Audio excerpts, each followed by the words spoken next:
Randolph Scott entered the world as George Randolph Scott on January 23, 1898, in Orange County, Virginia. He came from a prominent Southern family that valued discipline, education, and moral integrity, principles that would shape both the man and the screen legend he became. His father, George Grant Scott, was a respected textile executive, and his mother, Lucille Crane Scott, embodied Southern refinement. As the second of 7 children, Randolph grew up in Charlotte, North Carolina, surrounded by structure, tradition, and a sense of quiet confidence that later defined his Hollywood persona. His early education took place in private schools, followed by time at the Georgia Institute of Technology and the University of North Carolina at Chapel Hill, where he initially envisioned a future in business or engineering, following in his father's footsteps. But destiny had something entirely different in store. After serving honorably as an artillery officer in France during World War I, Scott returned to civilian life with renewed focus. A visit to California in the early 1920s changed everything. Hollywood's growing film industry fascinated him. With his tall, athletic frame, handsome features, and Southern charm, he quickly drew attention from casting directors. He started from the bottom, working as an extra and stuntman before landing small speaking parts. His rise was gradual but built on hard work and humility, traits that set him apart in a town often fueled by ego. By the late 1920s, he had become a familiar face in silent films and soon transitioned seamlessly into talkies, where his deep, resonant voice made him stand out. Throughout the 1930s and 1940s, Randolph Scott worked across genres from comedies to dramas, but it was the Western that made him immortal. He starred in classics like The Last of the Mohicans, 1936, Western Union, 1941, and The Desperado, 1943, embodying a new kind of Western hero, stoic, principled, and unshakably decent. His characters reflected the moral clarity of his own upbringing, strong, honorable men facing adversity with quiet resolve. Unlike many stars of his time, Scott avoided Hollywood excess.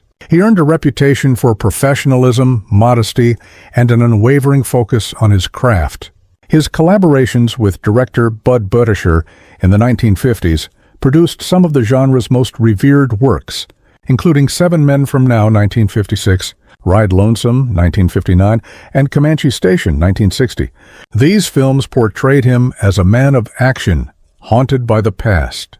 Guided by an iron moral code, his final screen role came in Ride the High Country, 1962, directed by Sam Peckinpah, in which he played an aging lawman trying to uphold his values in a changing world. It was a fitting farewell to his career, dignified, restrained, and deeply symbolic. Scott retired on his own terms, investing wisely in real estate and business ventures that made him one of Hollywood's wealthiest actors. Despite his wealth, he remained modest and family-oriented. Randolph Scott's personal life reflected 2 very different worlds. His first marriage in 1936 was to heiress Marion DuPont, heiress to the powerful DuPont industrial family. Marion was the daughter of William DuPont Sr. and the great-granddaughter of Eleuthère Irénée DuPont de Nemours, founder of the DuPont Corporation. She was a formidable figure in her own right, an accomplished equestrian who owned Montpelier, the historic Virginia estate once home to President James Madison, which she transformed into a world-class horse-breeding operation. Their marriage was as glamorous as it was complicated. Scott was an emerging Hollywood star based in California, while Marion's life was rooted in East Coast society and horse racing. Their lives rarely overlapped.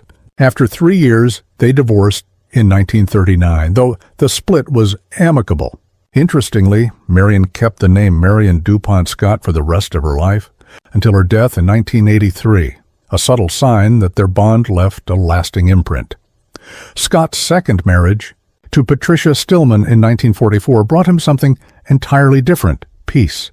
Patricia, a former actress 21 years younger than Scott, stepped away from Hollywood to focus on family.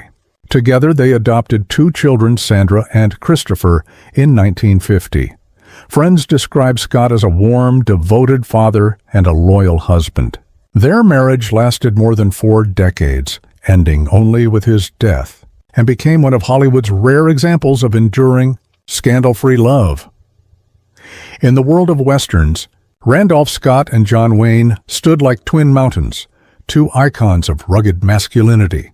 Fans often imagined them as kindred spirits, but behind the scenes their relationship was anything but friendly.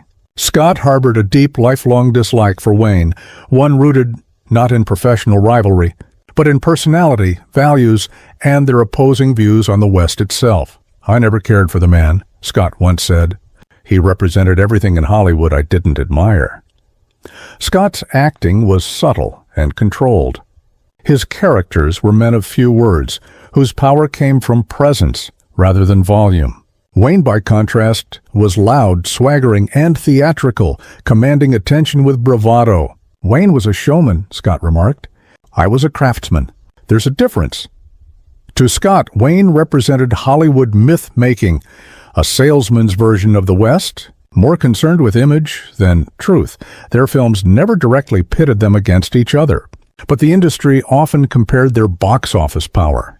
Studios loved to stir the pot. "They tried to pit us against each other," Scott remembered. But the truth is, we were playing 2 different games. Scott's films explored moral nuance and inner conflict. Wayne's leaned toward spectacle and patriotic certainty. Scott found Wayne's approach shallow. "I played men who questioned their choices," he said. Wayne played men who never questioned anything. Personality clashes deepened the divide. Scott, a reserved Southern gentleman, preferred quiet conversations and avoided political grandstanding. Wayne was famously outspoken, especially about conservative politics and war. He liked to talk about politics and war, Scott said. "2 things I never believed should be glorified in a saloon or on a soundstage." Scott also took offense at Wayne's occasional jabs. Wayne once called him too pretty to play a real cowboy, a remark Scott never forgot. He thought being loud made him authentic, Scott said. "I thought being real meant being quiet." Even socially, they avoided each other. It was well known that Scott would leave a party if Wayne walked in. Mutual friends like Gary Cooper and Joel McCrea had to tread carefully, avoiding praise for one man in the other's presence. But perhaps the deepest wound came from Wayne's lack of military service during World War II, while Scott respected many who stayed home for legitimate reasons.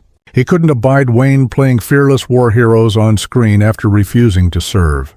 "I didn't judge men who stayed home," Scott explained, "but I couldn't stomach those who pretended to fight wars on screen after refusing to serve in one." To him, that was the essence of Wayne's hypocrisy. Despite his disdain, Scott never launched public attacks. His criticism was measured and revealed only in later interviews. "I respected his success," he admitted, "but I never respected the man." Their silent feud became Hollywood legend. Scott brought quiet dignity and moral gravity to the Western. Wayne brought larger-than-life bravado. Ironically, it was this contrast that kept the genre balanced. But Scott's dislike never faded. "John Wayne," he once said coldly, "was the last man I'd ride the range with." Randolph Scott passed away in 1987 at the age of 89 in Beverly Hills from heart and lung complications. He was laid to rest at Elmwood Cemetery in Charlotte, North Carolina, beside his wife Patricia, who passed in 2004. Their mid-century modern home was demolished in 2008, but his legacy endures through his films and archives. His personal papers, letters, photographs, scrapbooks, and plans are now preserved at UCLA's Special Collections, offering a window into the private life of one of Hollywood's most enigmatic legends. Randolph Scott stood for discipline, honor, and quiet strength, a man who shaped the Western hero in his own image. And behind his polished manners and measured performances was a man who, despite his many admirers, could hold a grudge like iron.